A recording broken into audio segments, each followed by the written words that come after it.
ఇక తెలంగాణ భవన్లో మాజీ మంత్రి వేముల ప్రశాంత్ రెడ్డి మాట్లాడుతున్నారు. లైవ్ లో చూద్దాం. ఇవాళ 11వ స్థానానికి దిగజారిపోయింది. తెలంగాణ తలసరి ఆదాయంలో జీఎస్డీపీ గ్రోత్ లో కిందికి దిగజార్చిన నువ్వు తెలంగాణ శత్రువు రేవంత్ రెడ్డి కాదా? ఒకసారి తెలంగాణ సమాజం ఆలోచించాలి. తెలంగాణ అప్పుల పాలైందని అని చెప్పి ప్రపంచం ముందు తెలంగాణ పరువు తీస్తున్నాం. తెలంగాణ ముఖ్యమంత్రిని చూస్తే దొంగను చూసినట్టు చూస్తున్నారు అని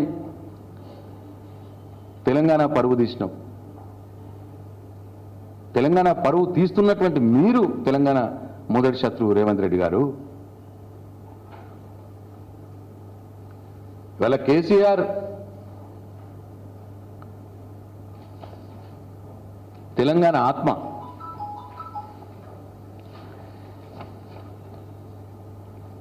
మొన్న పార్లమెంట్ ఎన్నికల్లో తెలంగాణలో ఉన్న దేవుళ్ళందరి మీద ఒట్లు పెట్టి రుణమాఫీ చేస్తా అని నమ్మించి తెలంగాణ ప్రజలు నమ్మించి మోసం చేసి కాంగ్రెస్ పార్టీ 8 ఎంపీ స్థానాలు గెలుచుకున్నది. బీజేపీ అక్షంతల నాటకం ఆడి బీజేపీ 8 స్థానాలు గెలుచుకున్నది.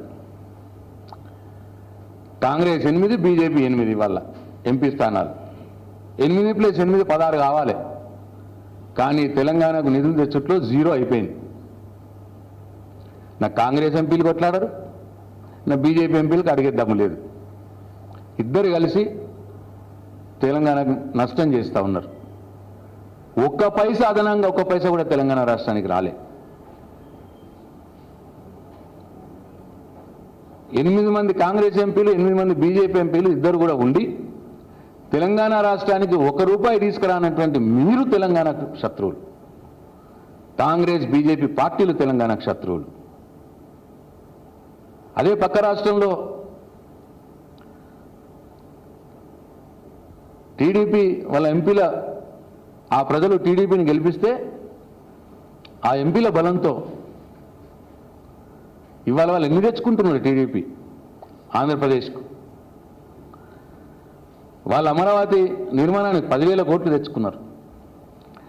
అట్లనే పోలవరం ప్రాజెక్టుకు 12,000 కోట్లు ఈ మధ్యలోనే. అట్లనే వైజాగ్ స్టీల్ ప్లాంట్ పునరుద్ధరణకు 11,000 కోట్లు. బనకచర్ల ప్రాజెక్టు నేషనల్ ప్రాజెక్టుగా అనౌన్స్ చేయించుకున్నారు. నిధుల వరద ఇవాళ ఆంధ్రప్రదేశ్ రాష్ట్రానికి చంద్రబాబు నాయుడు తీసుకుపోతా ఉన్నాడు. కానీ 8 మంది కాంగ్రెస్ ఎంపీలు, 8 మంది బీజేపీ ఎంపీలు ఉన్న తెలంగాణ రాష్ట్రానికి ₹1 అదనంగా రావట్లేదు.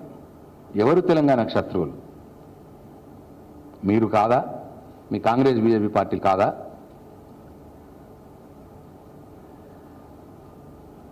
కేసీఆర్ తెలంగాణ ఆత్మ. ఇదే 16 మంది ఎంపీలు టీఆర్ఎస్ పార్టీకి ఉంటే ఇవాళ పరిస్థితి ఎట్లా ఉంటుండే? ఇవాళ ఆంధ్రప్రదేశ్ ఏ నిధుల వరదనైతే పోతున్నదో అంతకంటే డబుల్ వరద ఇవాళ తెలంగాణకు వచ్చేది. ఎందుకంటే తెలంగాణకు టీఆర్ఎస్ పార్టీకి 16 మంది ఎంపీలు ఉంటే తెలంగాణ ప్రయోజనాలే ముఖ్యం బీఆర్ఎస్ పార్టీకి. ఇటు కాంగ్రెస్ పార్టీకి గులాంగిరి అయ్యారు, ఇటు బీజేపీ పార్టీకి గులాంగిరి చేయాలి.